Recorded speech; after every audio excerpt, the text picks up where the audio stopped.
Two-part epoxies have become very popular in the mosaic industry because they're so good for adhering down difficult tessera such as ball chain, jewellery beads, rhinestones and many other items. They're very good to also use in small projects such as jewellery bezels because the compound gives you such great control over where to place your tessera. Now today we're going to be looking at two products from Aves. We're going to be looking at Aves Epoxy Clay and also Aves Epoxy Sculpt. Now we're also going to be looking at the differences between the two products and how they perform with tinting and also how they perform when we're going to be making some flowers with them. Now, these self-curing sculpting mediums have incredible durability even outdoors and you don't need a kiln. Now, both are waterproof and have a 2 to 3 year shelf life. Now, they can be tinted with an oil-based paint once the two halves of parts A and B have been mixed thoroughly together. You can then add a tint to it. You can also paint these after they have been fully cured. Now both cure to a semi-gloss surface. Now I've already created a couple of videos on using Epoxy Sculpt and I'll put a link up the top of the screen there and I'll also put a link in the description box of this video. So anyway, I'm going to clear this area and then we'll get into the video. Well, the first one up I'm going to be trying out is Epoxy Sculpt. Now I'm not going to be doing Epoxy Sculpt and Epoxy Clay side by side because I don't want to get cross-contamination between the two products. Also, when we're measuring these out, we need to use two different tools, or at least if you're going to use the same tool, wipe it down before you put it into the next part.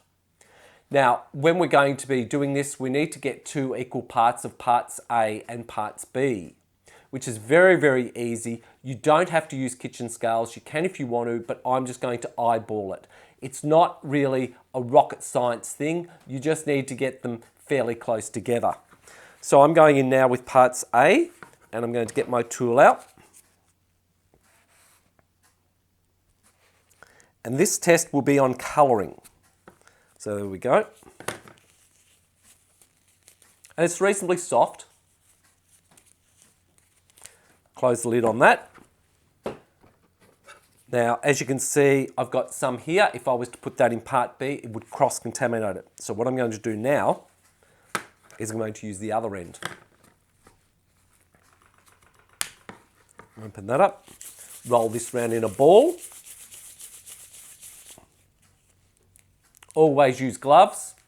I like these particular gloves. If you're looking at buying these, I get quite a few people asking about them. I've got a link down in the description box of this video that can take you to where to buy them. So now what I'm going to do is I'm going to get a piece of this, approximately the same size.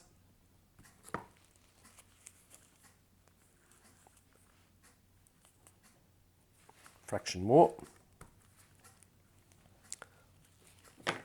And like I say, you can eyeball it, you can use kitchen scales if you want to, but I'm not. Fraction more.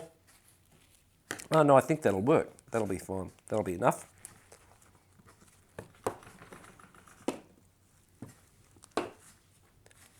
Now we mix these thoroughly until all the marbling has gone out of it. And as you can see, you can distinctly see the two colours. So we just keep rolling it around. But you definitely need to make sure it is fully mixed.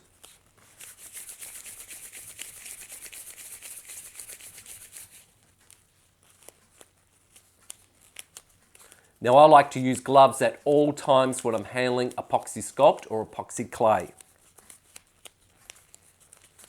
This only takes a few minutes. Now when you're tinting, you need to make sure that they're fully mixed together. You can't tint and then mix the two pieces together. You tint once they're mixed together. And then all we're going to do, and don't forget to wipe your tools down. So I have some baby wipes here. And I'm just going to wipe these down. All right, don't forget to shake your paint. And all I'm going to do now is just make a little divot in there.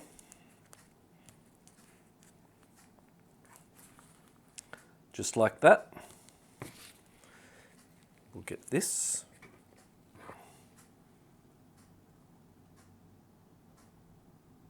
You don't need much. Actually, that's going to come out too thick.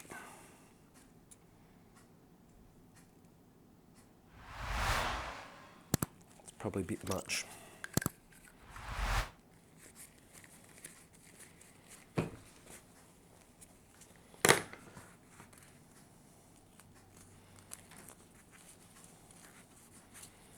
See why you wear gloves. But whenever you're tinting, you only use a very small amount to begin with, because you can always add to it. There you go. If we open that up, beautiful.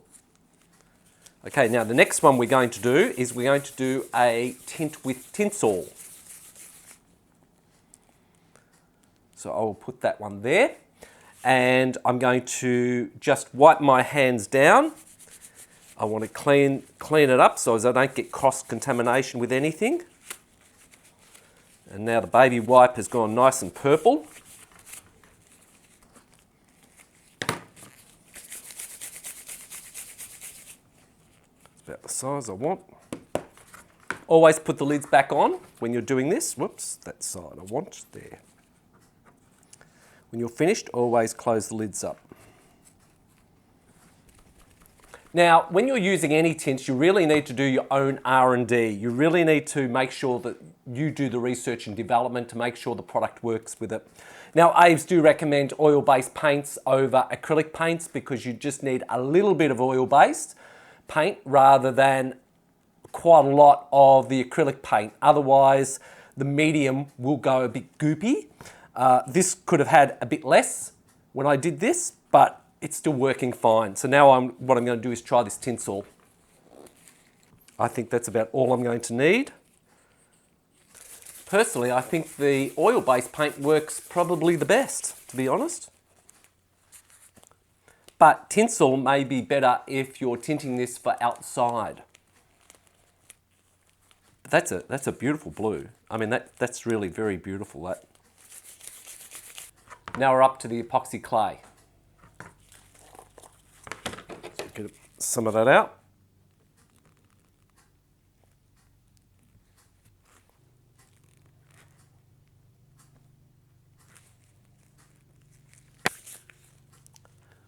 All right, I've got the ball there. So now what I'm going to do,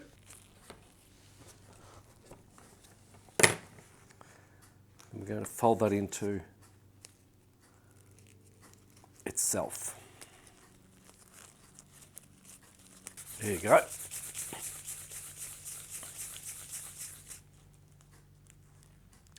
Now I'm going to put a C in this so as we can tell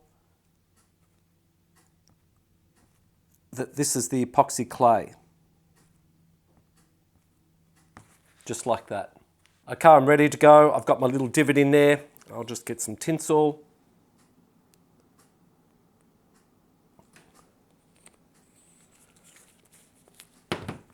We'll mix that up.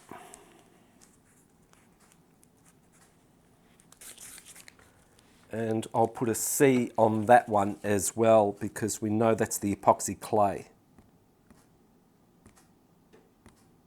Well, there you go. There's our samples. A for epoxy sculpt, C for epoxy clay. Now, as far as mixing the colours into each of the compounds, I really couldn't tell the difference between the two. There really isn't much in it. They both took the colour quite well. The intensity of colour will definitely depend on the brand of the oil-based paint, the colour, and of course how much you add to it. Now, obviously, the manufacturer suggests that you don't add too much because you don't want to make it goopy, and that's especially so when you're using acrylic-based paints, which you can do, but they do recommend oil-based paints. Right, I've mixed up my epoxy clay here. Now, if I'm going to be embedding things into it to give it some texture in that, if I were to do it on this and roll this epoxy clay out on this art mat, then the chances are it's going to stick to it. So what I like to do is just get a piece of fabric and put it on there, and then I like to then get another piece, which can fold that over, push it down, and then use this acrylic roller to actually roll it out. But if you're wanting something, let's say you're wanting something 5mm or 3mm in height, and you want it to be accurate and you don't really want to do it by eye, what you can do is get a couple of pieces of wood and put at the sides, so then when you roll it out, it's going to be to the thickness that you want. Now, this is a little bit more time consuming, but if you're not really quite sure of the thickness you're rolling it down to and you're not very good at eyeing things, then my suggestion is use some pieces of wood because you can only go down so far. So if we push that down a little bit, and we don't want the epoxy clay to stick to the acrylic roller either. That's why I'm putting the fabric over the top. So you just do that and then you roll it out like that. Now, there's more than one way to do a project. This is the way that I like to do it. But like I say, there's more than one way to do any project. And then we lift that back. And what we've got here is a piece of the epoxy clay that's the thickness that we're after.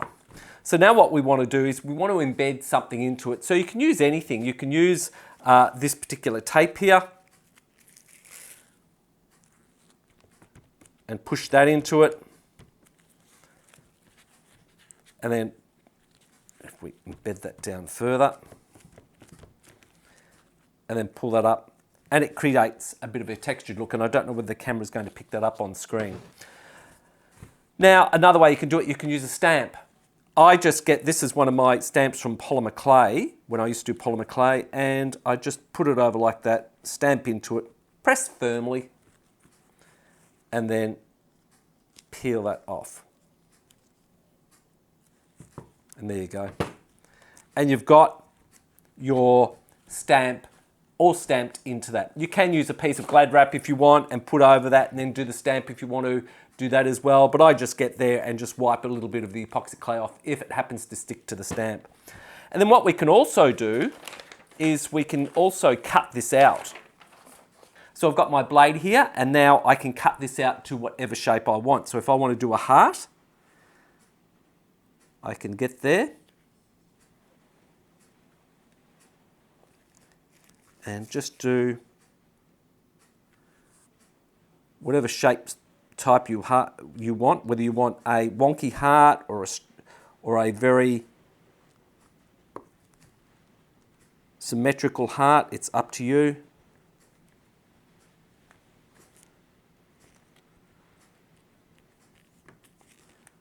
Put a curve in it if you like, in the long area there.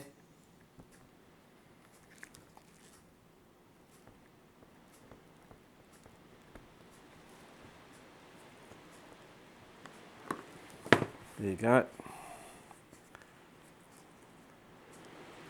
Take that away. Now don't throw that away because you can reuse that. And when it comes to this, we can round the edges with a little bit of water and tidy it up, whatever you need to do. Like that. We can round the edges, get our finger, and you can use, this is just water, but you can use Ave's safety solvent as well.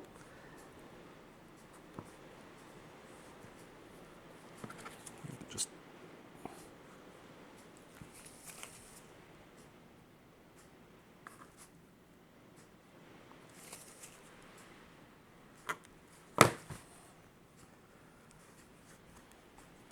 so you can round that edge. You can pick this up.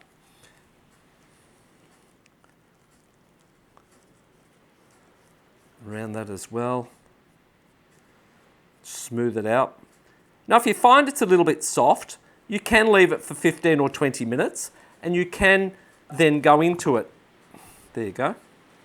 So if we just put that there and we remove that piece that's there, that's it.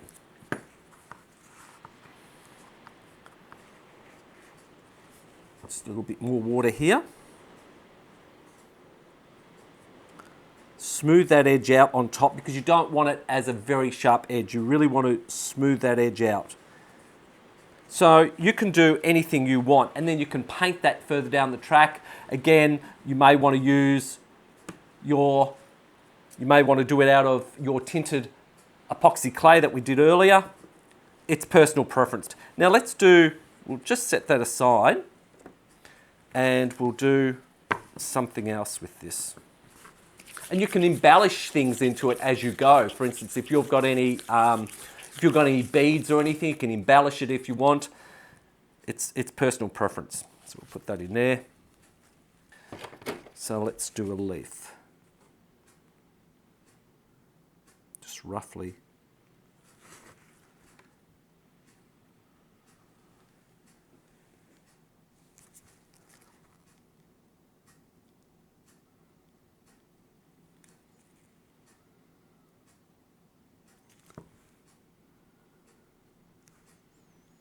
And then what we're going to do is get some water, smooth out those edges.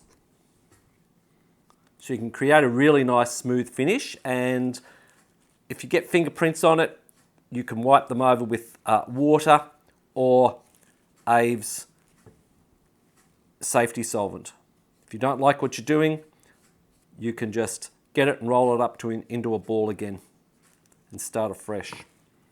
So how far you want to go just depends on the amount of time that you want to spend on it. It's very hard when you're trying to do this on camera.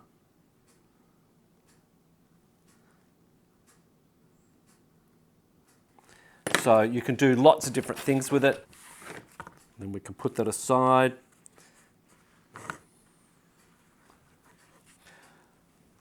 Now, what we can do is also make some flowers. So what I'm going to do is I'm going to mix up another batch to make this bigger. Okay, I've mixed up my epoxy clay here, another batch. Now I'm just going to break off some pieces. These will become the petals, how big you want to do them. The petals will depend on the size of the ball. Obviously bigger ball for larger petals. Not being really accurate about it. Approximately same size. I'm after 4 of them. Then we break off a larger piece, roll it round in a ball, and then when we've rolled it round in the ball, what we're going to do is we're going to now put our finger over half of it and roll it one way like that, or 2 ways. So it's going to become like an ice cream. So it's going to be that type of shape. We're going to take a bit more. There you go. And then what we're going to do is push that area down like that, so it's flat on top. A bit more. And then we're going to get the blade here, and you can use anything actually, it doesn't have to be a blade. I'm using the back side of the blade. The blade is actually the top bit here. I'm using that side, so be careful of your fingers. I'm not pushing down on top at all, and I'm just going to push firmly from the sides like that.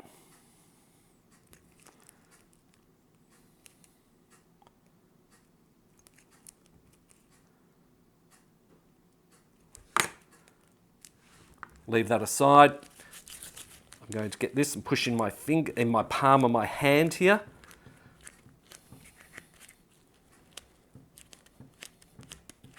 I'm not too worried about the shape of it.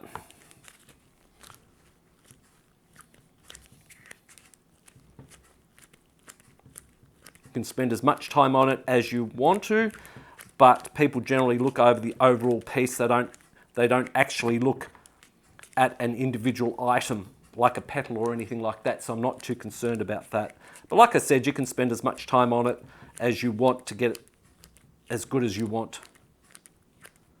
And we're going kind of like for an oval shape, but I'm not that worried about it.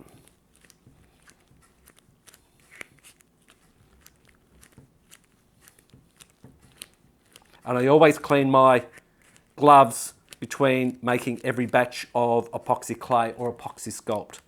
Okay, and then what we do is we're going to rough these up a little bit.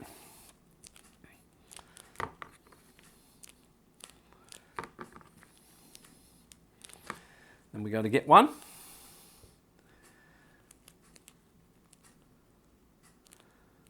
And put it about halfway, thereabouts, like that. Next one in there, just shove it in, don't be too pedantic about it. And then that one in there like that. And you can see we're creating a poppy.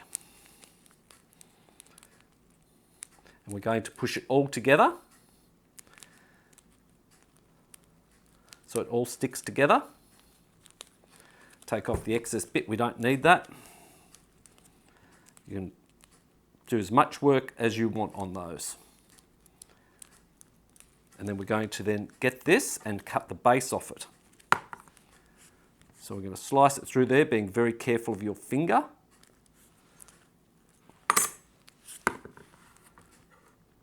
And that's it there.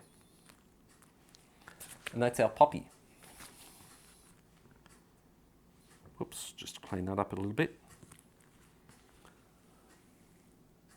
Now you can go around the outside if you want to clean up those edges there, but I actually don't mind that, and you can smooth that out. If you want to do that, that's fine. If you've got marks on it that you don't like, you can also smooth that out with a bit of water. But those marks, you can add more marks in if, you know, to create the veins and things like that if you want to do that. But I'm not too pedantic about that. It's really just a piece to use in your mosaic. And like I said earlier, it depends how much time you want to actually do on it as to how good it'll come out. And then you can pull it up further like that. There you go. There's your little puppy. So let's do something else.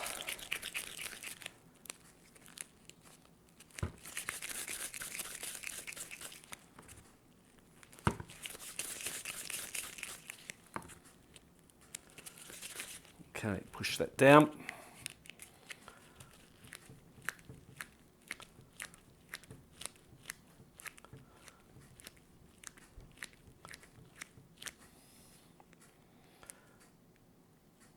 Get it? There you go. Add a bit of water. Smooth that out there. Although that's not necessary because you're not going to see that. And then we're going to do the same on these.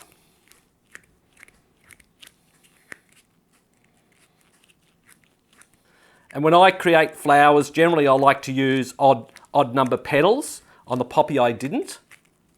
And you can, you know, if it's a bit soft for you, you can let it sit for 20 minutes or 15 minutes and it'll firm up. Your working time is dependent on the environment it's in, but when you're doing things like this, you have approximately about an hour. Okay, and then all we're going to do now is just, actually I'll make that a little bit higher. Wrap it around like that.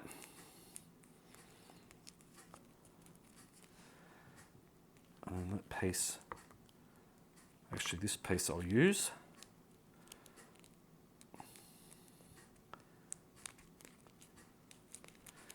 And that piece.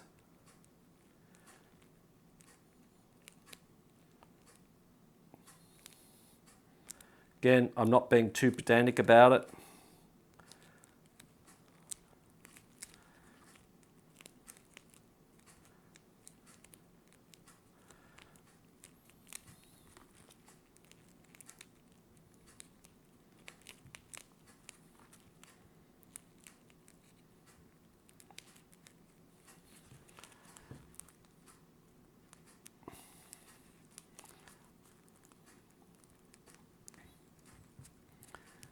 Round those edges off there.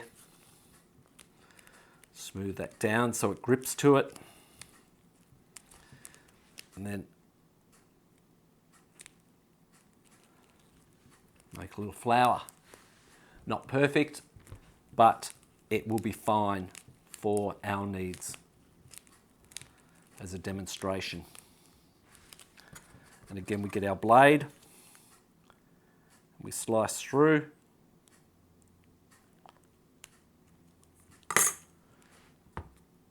And we have our rose, or a gardenia, whatever you want to call it. Now, just before I go further, I just want to point out that when you're making any flowers and they've got large petals on, generally with epoxy sculpt or epoxy clay, it's not going to be an issue. You can come back 20 minutes later and push the petals up if you find that they've sagged a little bit. But the other thing, because I'm filming here, the other thing I thought I would do is I just put it in the middle of this alkaline resistant adhesive mesh. Put a bit of plastic on the bottom there so it won't stick to it. And then I've just sat it in there so the petals will stay up rather than sag down a bit. I'm not saying that that's what would have happened in this particular case, but because I'm filming a video, I thought I might forget about it. So that's what I've done in this particular one there. There you go. So I've just put that aside. Okay, I'm going to mix up my batch of epoxy Sculpt and then we'll continue on. All right, I've got my epoxy Sculpt all mixed up. Now I'm going to push that down, put that over it.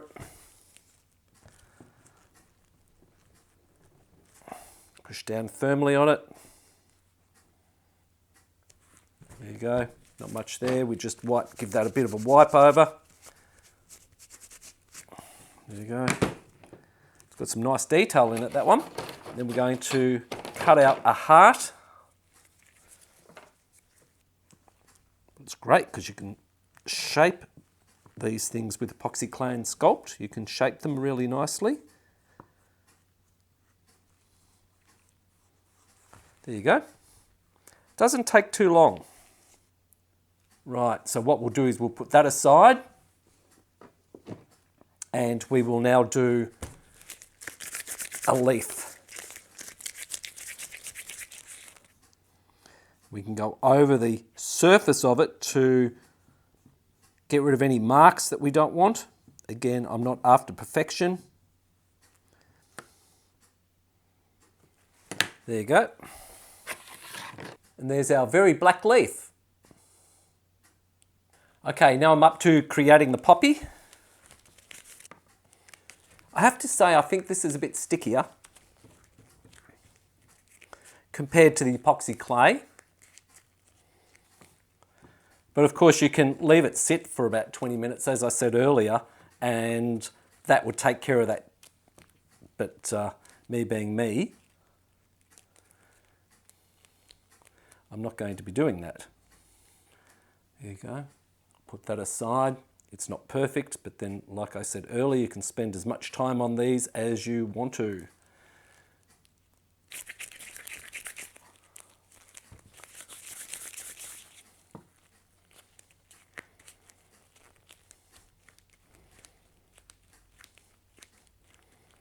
Make sure you squash it in very, very well around the stem so as it binds all the layers together.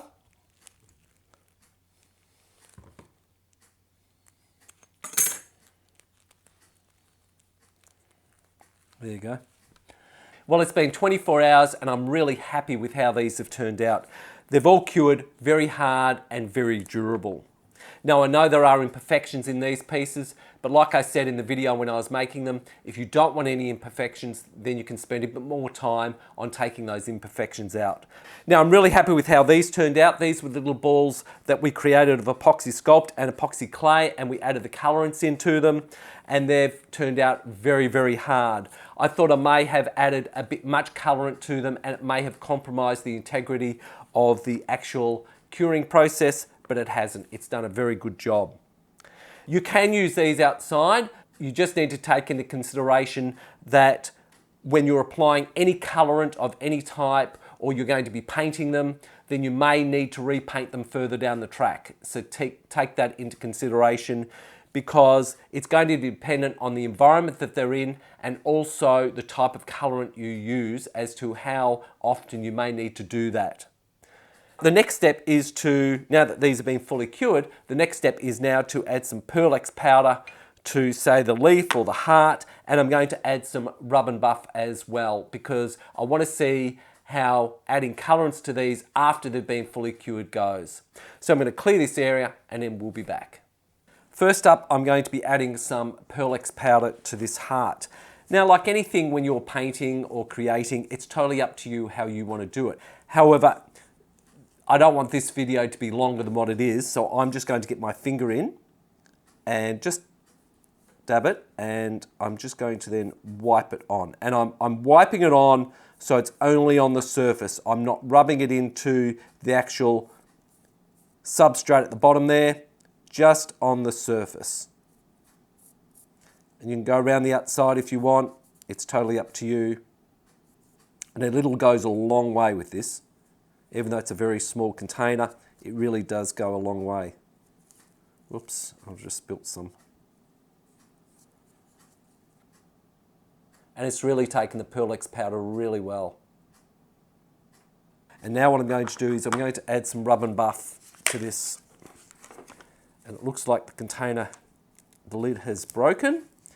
So this is going to be very, very interesting. Hopefully this will work. Oh yes, there's some there. And I'm going to use my other finger for this because I don't want to contaminate it.